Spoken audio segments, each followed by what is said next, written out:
Estaba arrodillado en el frío suelo de aquel templo abandonado, sosteniendo entre mis manos un fragmento de cerámica quemada cuando se movió. Juro por todo lo sagrado que la pequeña imagen de la Virgen María que yo mismo había ayudado a quemar 3 meses antes se movió ante mis ojos.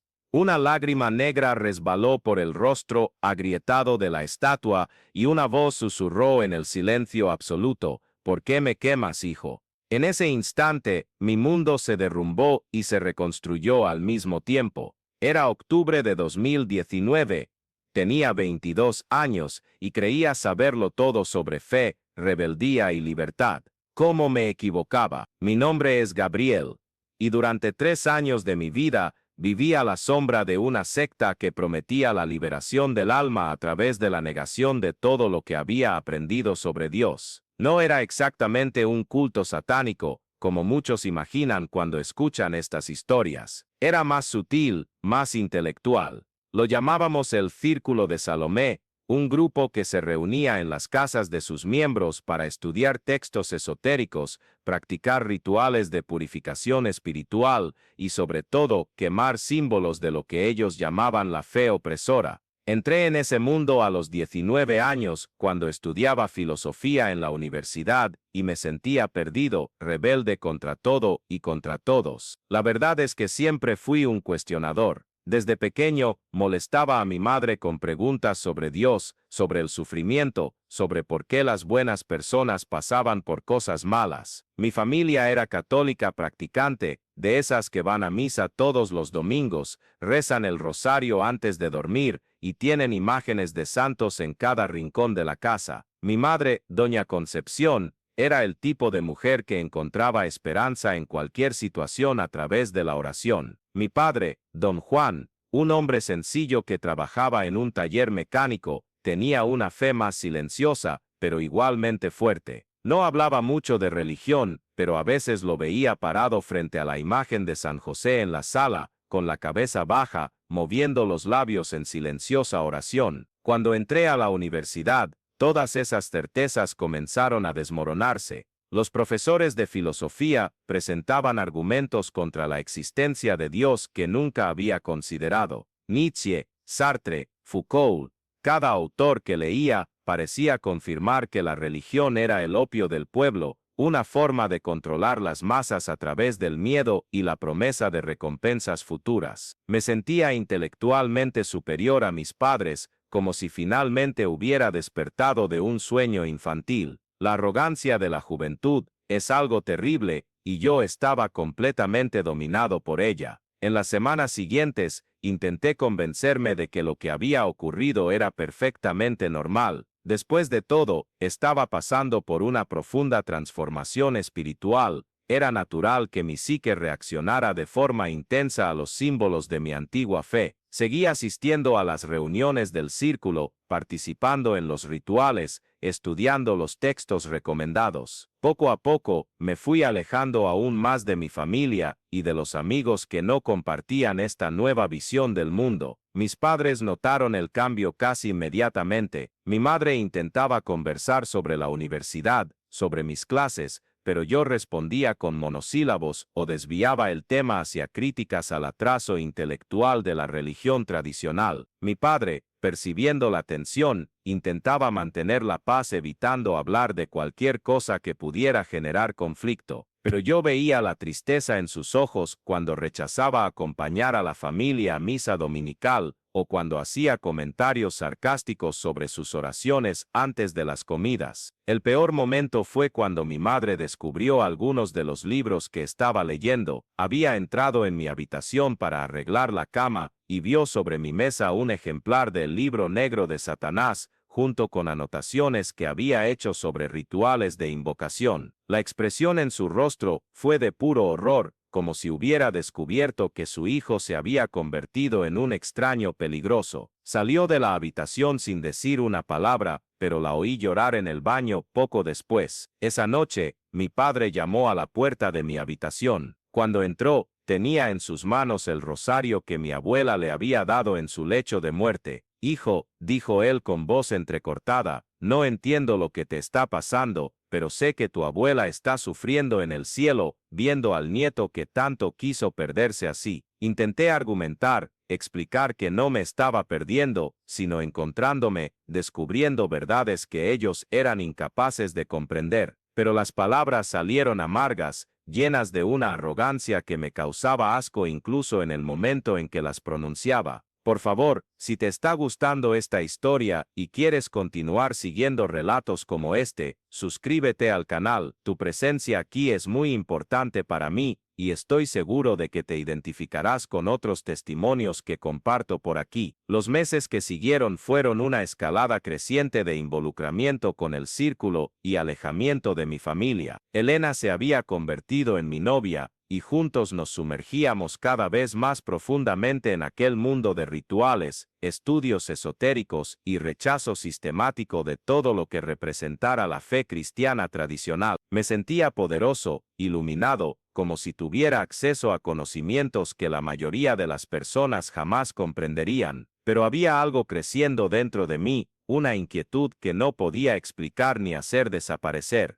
Eran los sueños los que comenzaron a perturbarme primero. Todas las noches, veía la misma imagen, la pequeña estatua de la Virgen María moviéndose entre las llamas, mirándome con aquella expresión de infinita tristeza. A veces, en el sueño, ella extendía su mano hacia mí, como si estuviera pidiendo ayuda. Otras veces, simplemente repetía aquella pregunta que había oído en la primera ceremonia: ¿por qué me quemas, hijo? Despertaba sudando, con el corazón acelerado, intentando convencerme de que eran solo manifestaciones de mi subconsciente adaptándose a los cambios espirituales por los que estaba pasando. Pero los sueños se volvieron más intensos con el tiempo. Empecé a ver no solo la estatua, sino también a mi abuela, que había muerto cuando yo tenía 15 años. En el sueño, ella estaba arrodillada ante un altar improvisado, llorando sobre los pedazos quemados de la imagen de la Virgen María. Cuando me veía, extendía las manos en súplica: nieto, ¿qué te han hecho? ¿Qué le han hecho a mi niño?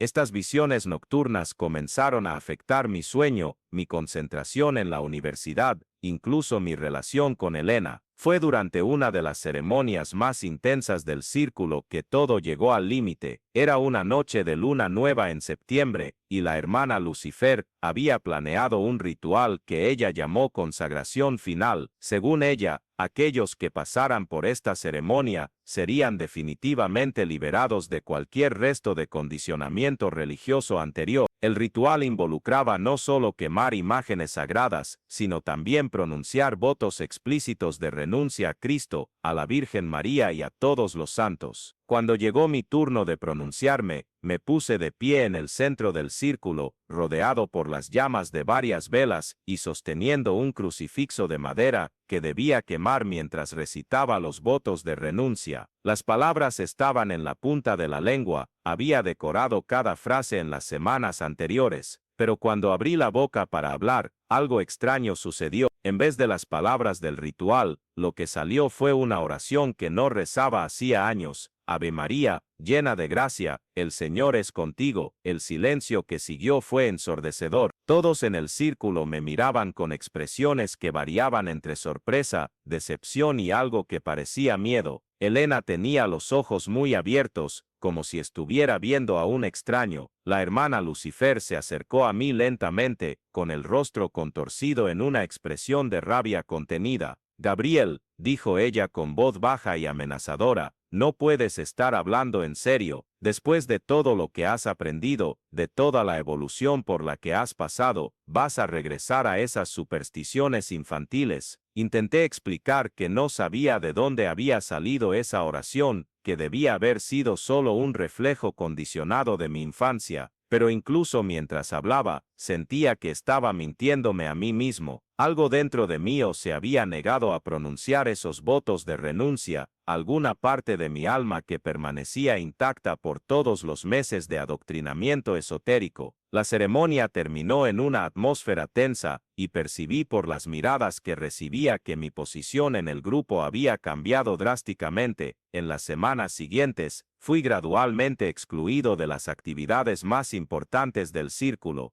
Elena comenzó a tratarme con frialdad, como si yo fuera un proyecto que había fallado. La hermana Lucifer me veía con desconfianza, siempre haciendo comentarios sutiles sobre personas que no tenían el coraje de abrazar completamente su libertad espiritual. Me sentía aislado, rechazado por el grupo que se había convertido en mi nueva familia, pero al mismo tiempo incapaz de volver a la fe que había abandonado con tanto desdén. Fue en este estado de confusión y soledad que decidí volver al templo donde todo había comenzado. Era un jueves por la noche, 3 meses después de la primera ceremonia que había presenciado. La casa estaba vacía, abandonada hacía semanas desde que los propietarios se habían mudado a otra ciudad. Conseguí entrar por la puerta trasera, que estaba sin llave, y caminé hasta la sala donde se celebraban las reuniones. El ambiente era completamente diferente, sin las velas, sin el incienso, sin la gente. Parecía solo una sala común en una casa vieja, pero en el centro, exactamente donde el altar improvisado solía estar, había algo que me hizo parar el corazón: fragmentos de la estatua que habíamos quemado meses antes, pedazos de cerámica ennegrecida, algunos aún con rastros de la pintura azul del manto, esparcidos por el suelo como los restos de un crimen. Me arrodillé en medio de esos restos, y por primera vez en años, permití que las lágrimas vinieran. No eran lágrimas de arrepentimiento consciente, no todavía, eran lágrimas de agotamiento, de confusión, de una soledad tan profunda, que parecía un agujero negro en el centro de mi pecho. Cogí el mayor de los fragmentos, un pedazo que aún mostraba parte del rostro de la imagen, y lo sostuve entre mis manos temblorosas. Fue entonces que sucedió el milagro que cambió mi vida para siempre. El fragmento de cerámica en mis manos comenzó a emanar un calor suave, como si estuviera siendo calentado por una fuente de luz interior, y entonces, imposible pero innegable, una lágrima brotó de donde había sido el ojo de la estatua, una lágrima cristalina, pura, que reflejó las pocas luces que entraban por las ventanas de la casa vacía. La voz que oí esta vez no fue un susurro distante, fue clara, maternal, cargada de una ternura que no sentía hacía tanto tiempo que había olvidado cómo era ser amado incondicionalmente. ¿Por qué me quemas, hijo?, preguntó la voz.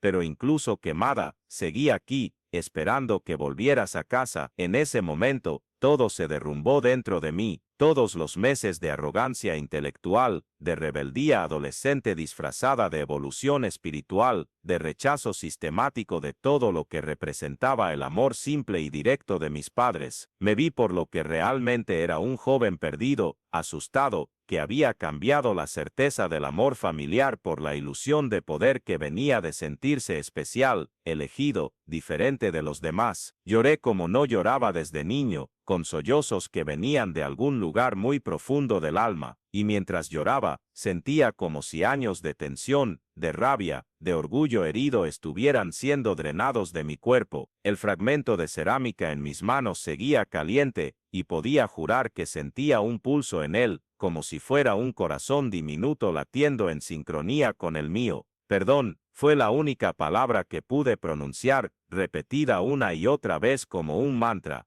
Perdón, perdón, perdón. No sabía si estaba pidiendo perdón a la Virgen María, a Dios, a mis padres, o a mí mismo. Tal vez a todos a la vez. Solo sabía que esa palabra era la única que tenía sentido en ese momento, la única que podía expresar lo que sentía. Cuando finalmente pude levantarme, ya había pasado más de una hora. Guardé cuidadosamente el fragmento en el bolsillo, y salí de esa casa con una certeza que no tenía hacía mucho tiempo. Era hora de ir a casa, a mi casa de verdad, no a esos lugares donde había intentado construir una nueva identidad, sino a la casa donde dos personas sencillas y amorosas habían pasado más de 20 años, intentando enseñarme que el amor no necesita ser complicado para ser verdadero. El camino hasta la casa de mis padres fue uno de los más largos de mi vida. En cada cuadra, mi mente inventaba excusas para posponer el encuentro. Me rechazarán después de todo lo que he hecho, pensaba. ¿Cómo puedo aparecer allí después de haber despreciado todo en lo que ellos creen? Pero el fragmento caliente en mi bolsillo me recordaba constantemente que el amor verdadero no funciona con las reglas del orgullo humano.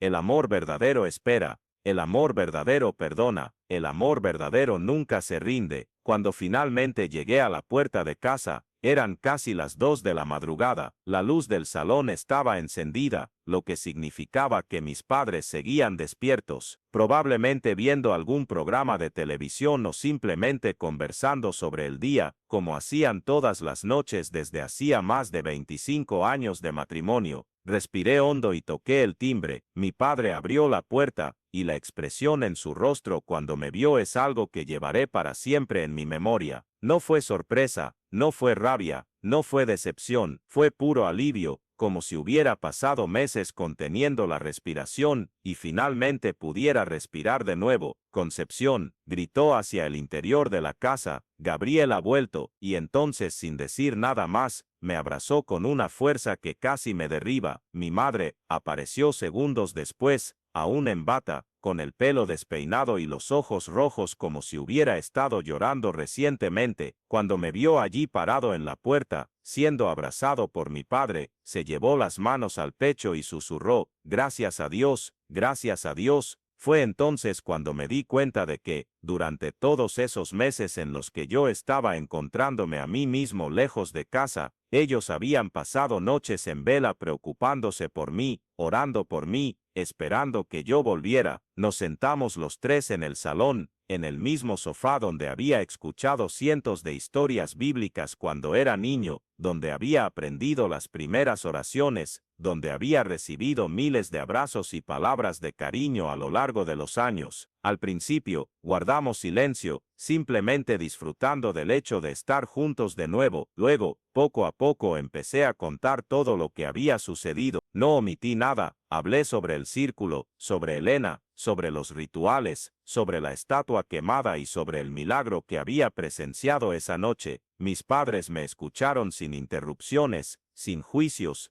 sin expresiones de shock o reproche. Cuando terminé de hablar, mi madre se levantó y fue a la habitación. Volvió unos minutos después llevando algo en las manos, una pequeña imagen de la Virgen de Guadalupe, idéntica a la que había visto quemarse en el círculo. Esta, dijo con voz emocionada, estaba en la mesita de noche de tu abuela cuando murió. En los últimos meses, todas las noches antes de dormir, le pedía que intercediera por ti, que trajera a mi hijo de vuelta a casa. Saqué el fragmento quemado del bolsillo y lo puse al lado de la imagen intacta. El contraste era impresionante. Por un lado, los restos carbonizados de algo que había sido destruido por mi rebeldía, por el otro, la misma imagen preservada por el amor y la fe constante de mis padres. Pero había algo más, una conexión invisible entre las dos piezas, como si la imagen quemada y la imagen preservada fueran parte de la misma historia, capítulos diferentes de la misma jornada de amor y perdón. Hijo, dijo mi padre aquella madrugada, nunca dejamos de creer que volverías.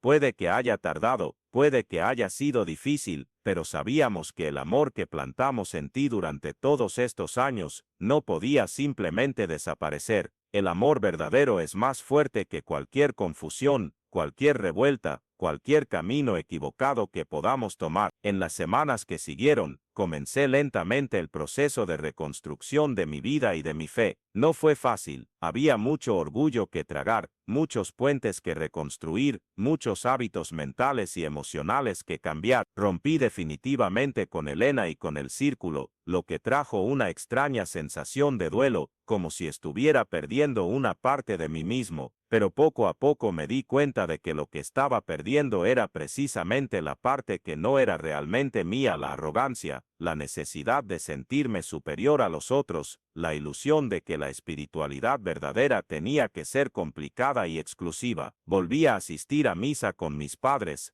al principio más por gratitud que por convicción genuina, pero semana tras semana, mes tras mes, fui redescubriendo la belleza de la fe sencilla, de la comunidad, de la tradición que conecta generaciones a través de los siglos. No era una fe ciega o acrítica, era una fe madurada por el sufrimiento, sazonada por la experiencia, fortalecida por la comprensión de que el amor de Dios no depende de nuestra capacidad de entenderlo completamente. El fragmento de la estatua quemada se convirtió para mí en un símbolo poderoso. Lo guardé en una pequeña caja de madera junto a mi cama, junto con el rosario que mi padre me había regalado esa noche. Cada mañana, al despertar, miraba esos dos objetos y me recordaba dos verdades fundamentales. Primero, que el orgullo humano es capaz de destruir incluso las cosas más sagradas. Segundo, que el amor de Dios es más grande que cualquier destrucción que podamos causar. Hoy, 5 años después de aquel octubre transformador, soy una persona completamente diferente.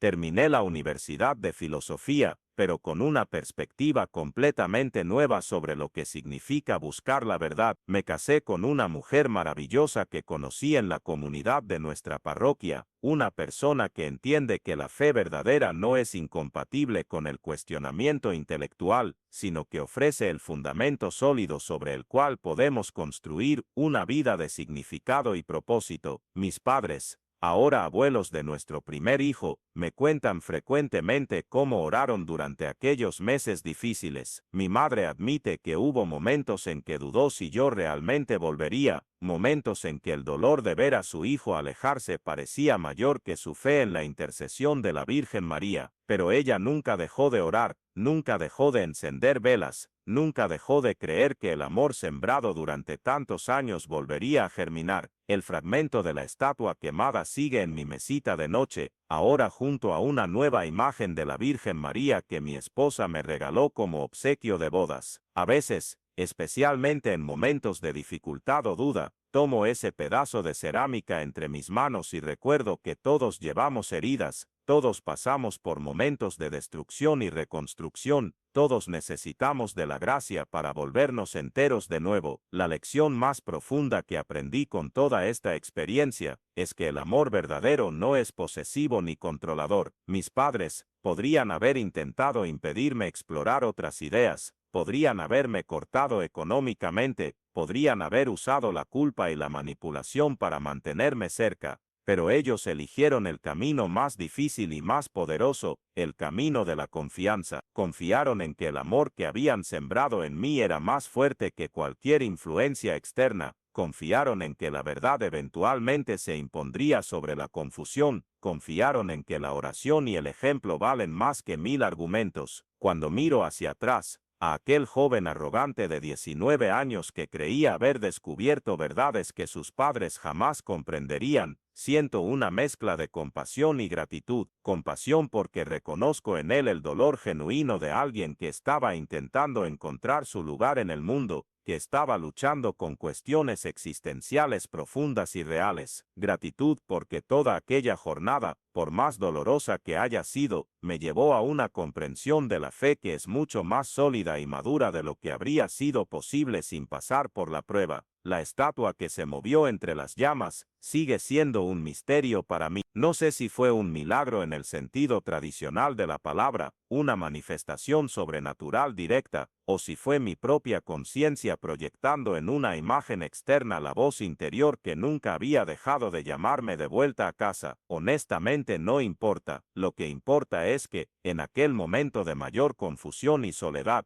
recibí exactamente lo que necesitaba: un recordatorio de que era amado incondicionalmente, de que nunca estuve realmente solo, de que siempre había un camino de regreso. Hoy, cuando converso con jóvenes que están pasando por crisis de fe similares a la mía, siempre digo lo mismo: cuestionar es natural y saludable, explorar diferentes ideas forma parte del crecimiento, pero nunca subestimen el valor de la sabiduría sencilla transmitida por personas que nos aman verdaderamente. La fe de nuestros padres y abuelos puede parecer ingenua a la luz de las complejidades intelectuales modernas, pero está construida sobre algo que ninguna filosofía puede sustituir: la experiencia vivida del amor incondicional. Hace unas semanas, mi hija de 3 años encontró el fragmento de la estatua quemada en mi mesita de noche, lo tomó con sus manitas curiosas y preguntó: «Papá, ¿por qué esta Virgen María está rota?». Le expliqué, con lenguaje sencillo, que a veces las personas dañan cosas sagradas cuando están confusas y tristes,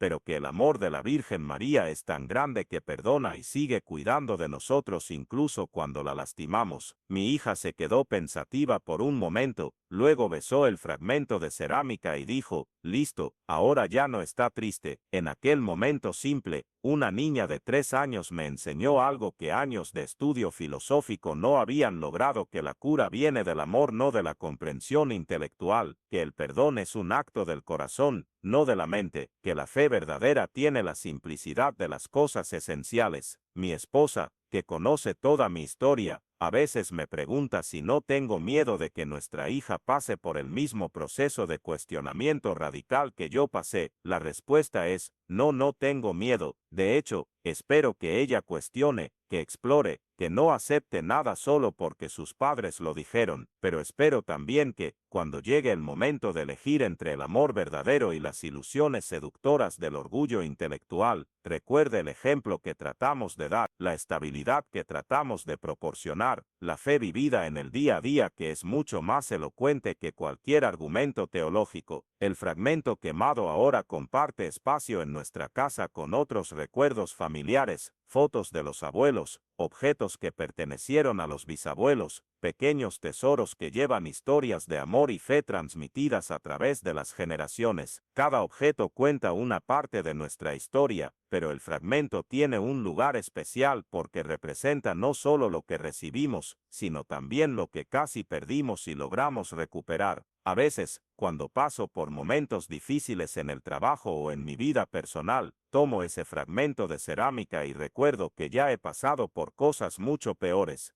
Recuerdo al joven perdido que era, rodeado de personas que prometían liberación pero ofrecían solo una prisión más sofisticada. Recuerdo la profunda soledad de quien se aleja de todo lo verdadero, en busca de algo que parece más interesante o moderno. La verdad es que no hay atajo para la sabiduría, no existe un conocimiento secreto que nos haga superiores a otros seres humanos, no hay grupo especial, círculo esotérico o doctrina alternativa que nos dé acceso privilegiado a las verdades fundamentales de la existencia. Lo que existe es la lenta y a veces dolorosa jornada de crecimiento, de aprendizaje a través de la experiencia, de humildad ante los misterios que no podemos comprender completamente. Mis padres, ahora sesentones, siguen siendo para mí ejemplos vivos de cómo vivir una fe auténtica. No son personas perfectas, nunca lo pretendieron. Tienen sus limitaciones, sus miedos, sus dudas ocasionales, pero tienen algo que todas las filosofías alternativas que exploré no lograron ofrecerme: consistencia. Domingo tras domingo, oración tras oración, han construido una vida basada en principios sólidos que resisten el paso del tiempo. Cuando mi hijo nazca dentro de unos meses, pienso contarle la historia del fragmento quemado, no como una forma de asustarlo o de desanimarlo a pensar por sí mismo, sino como un recordatorio de que el amor verdadero siempre es más fuerte que nuestros errores, nuestras rebeldías, nuestros intentos de alejarnos de lo que realmente importa. Pienso enseñarle que cuestionar es importante, pero que cuestionar sin humildad lleva a la arrogancia, que buscar la verdad es noble, pero que la verdad más profunda no siempre es la más compleja o la más exclusiva, que crecer significa a veces descubrir que nuestros padres sabían de cosas importantes que nosotros tardamos años en comprender. El milagro de la estatua que se movió entre las llamas sigue siendo para mí un misterio sagrado. No necesito entenderlo completamente para reconocer su poder transformador. No necesito explicarlo científicamente para agradecer el impacto que tuvo en mi vida. Algunas experiencias son demasiado grandes para reducirse a explicaciones simples, demasiado sagradas para ser disecadas por el análisis racional. Lo que sé con certeza es que en aquella noche de octubre, en el suelo frío de una casa abandonada, recibí un regalo que no merecía: la oportunidad de empezar de nuevo, la oportunidad de elegir de nuevo, esta vez con más sabiduría y menos orgullo, la gracia de descubrir que el amor de mis padres y el amor de Dios eran más grandes que todos mis errores juntos. Hoy, Cuando miro el fragmento quemado junto a la imagen intacta en mi mesita de noche, veo no solo símbolos religiosos, sino recuerdos tangibles de un viaje que me transformó completamente. Veo la prueba de que es posible perderse completamente y aún así encontrar el camino de regreso. Veo la evidencia de que el amor verdadero espera, perdona y acoge incluso cuando creemos que hemos ido demasiado lejos para volver. Esta es mi historia, mi testimonio, mi gratitud convertida en palabras. La comparto no porque sea extraordinaria, sino precisamente porque es común. ¿Cuántos de nosotros no hemos pasado por momentos de rebeldía, de cuestionamiento, de alejamiento de lo que nuestros padres nos enseñaron? ¿Cuántos no hemos explorado caminos que parecían más interesantes o modernos que la fe sencilla de nuestra infancia? La diferencia no está en nunca perderse, sino en tener la humildad de reconocer cuando estamos perdidos y el valor de pedir ayuda para encontrar el camino de regreso. La diferencia está en comprender que madurar no significa necesariamente rechazar todo lo que aprendimos cuando éramos jóvenes, sino integrar las lecciones de la experiencia con la sabiduría recibida. El fragmento quemado me recuerda todos los días que llevo cicatrices de este viaje, marcas que nunca desaparecerán completamente, pero también me recuerda que las cicatrices pueden ser bellas cuando cuentan historias de sanación, de perdón, de amor que fue más fuerte que todos los intentos de destrucción. No te digo que no cuestiones, que no explores, que no crezcas. Te digo que no tires tesoros verdaderos a cambio de bisutería que brilla mucho, pero no resiste el paso del tiempo. Te digo que recuerdes que la sabiduría a veces tiene la apariencia de la simplicidad, y que el amor verdadero rara vez necesita rituales complicados o conocimientos exclusivos para manifestarse. La estatua que se movió entre las llamas no me dio respuestas a todas mis preguntas filosóficas, no resolvió todos los misterios de la existencia que me inquietaban cuando tenía 19 años, pero me dio algo mucho más valioso, la certeza de que soy amado incondicionalmente, de que nunca estoy verdaderamente solo, de que siempre hay un camino de regreso a casa, y a veces, al final de cuentas, eso es todo lo que necesitamos saber.